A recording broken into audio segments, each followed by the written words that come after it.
afternoon everyone. Today I will be taking the topic string matching. So generally as discussed earlier, we came to know about the first method, that is name string matching, which comes under the topic string matching, and there are two categories known to be text and pattern. In the first one it is text and pattern, where a text set of characters and the pattern set of characters will be given. We have to find the pattern in the given text. So that was the concept related to name string matching.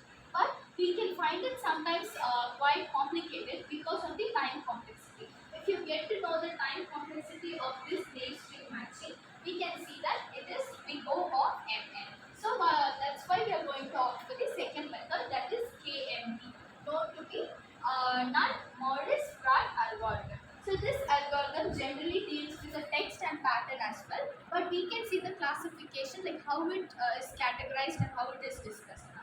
So and we know, suppose let's take text is given.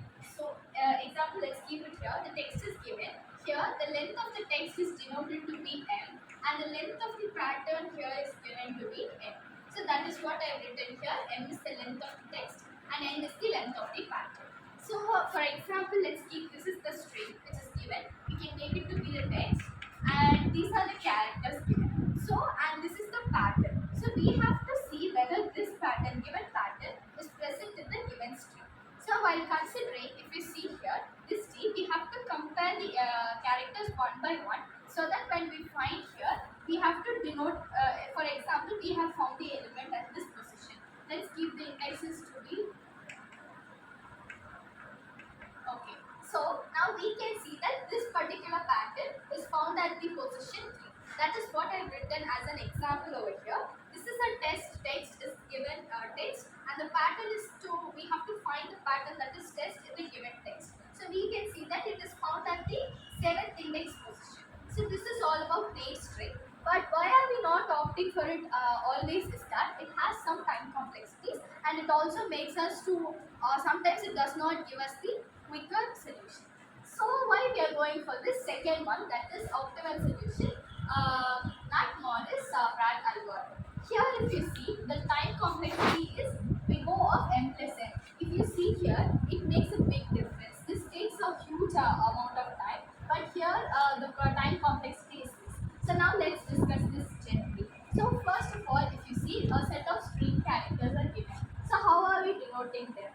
Like here we are given the characters. So let's take this to be the first one to be index positions are marked respectively. We are starting from 1 for this particular algorithm.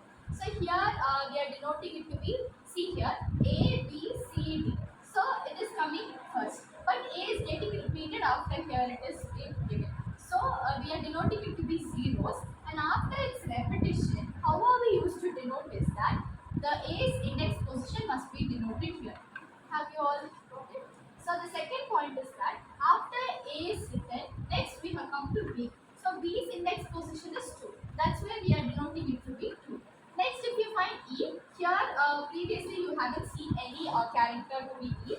So we are denoting it to be 0. Next one is A. As we saw here, earlier also there was a repetition, but we denoted 1. So again we have to denote the index position to be 1. So similarly for B, 2. And F, you can see here F is not even repeated here, so 0. So I hope this general concept you have understood how we are supposed to see the repetition concepts and how are we able to understand the indices position and mark them as follows. Then the second, that is what I have written here. Already A is placed here, right? So in first, so that the position of 5 we can mark it as 1. So already it is placed. So in the position of 5 we can mark it as 1.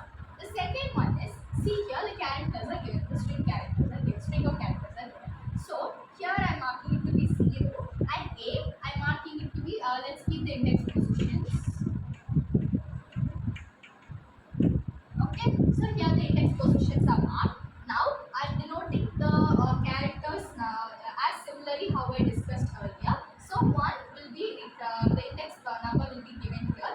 B, it is the first time it's to be happening, so it will be denoted as 0. Then C also will be denoted as 0. A is in the position 1. B, currently it is coming, so 0. A again 1. A again. Now we can see that a set of things are getting twice A is getting repeated. Here only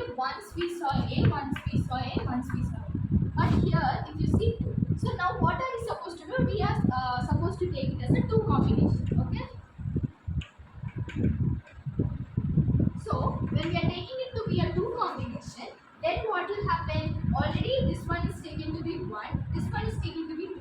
So this combination we have given 1, but the second one A will go for 2. Okay, so first one we have given for 1, and again if suppose let's give this to be A, then your position number will be marked as 1. Do you get it?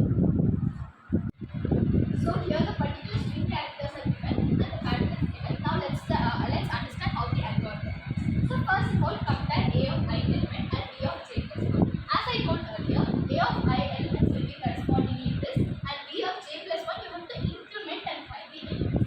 If it satisfies this condition, then this condition will be satisfied. That is, A of I element will be incremented with j plus 1. So what I have written is, when these two are equal, we increment I and j. That is, i's position will be incremented in the above and j's position will be incremented over here.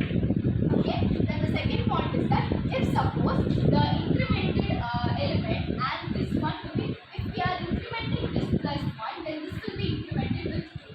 So in this case, if b is equal to b, that the elements are equal, when a of I, this will be satisfied only when a of I when not equal to b of j, when it is incremented.